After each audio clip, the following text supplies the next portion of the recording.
The Coordinating Harvesting America's Recovery Minerals, or CHARM Act.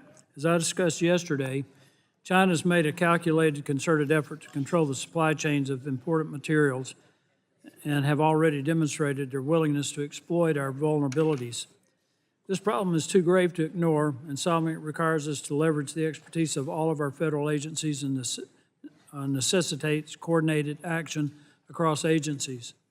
Throughout this Congress, the Subcommittee on Environment has explored opportunities to recover valuable minerals from legacy mine sites, coal combustion residuals, electronics waste, and lithium-ion batteries.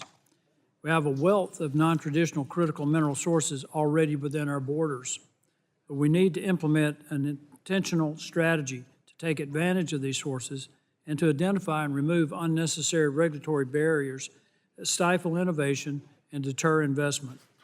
The United States has already demonstrated its ability to scale up efforts to recover valuable materials. For example, highlighted by the International Energy Agency in a 2024 report, aluminum supply shortages associated with World War II drove increased attention to organized aluminum recycling efforts.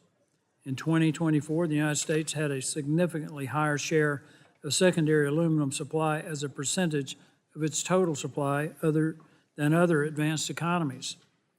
To further these efforts, this legislation directs the Environmental Protection Agency, in consultation with other federal agencies, to develop and carry out a national critical mineral recovery strategy.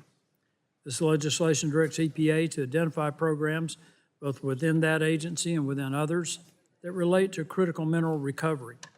In formulating this strategy, EPA will identify barriers to recovering critical minerals from discarded materials, identify discarded materials that could serve as sources of recovered critical minerals, and evaluate the role of recovered critical minerals in strengthening our domestic supply chains.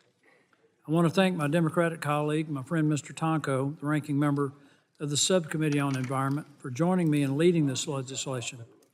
I'm proud of the bipartisan work we've done so far this Congress, and this bill is a great example. I encourage my colleagues to support this bipartisan legislation. Thank you, Mr. Chairman. I yield back.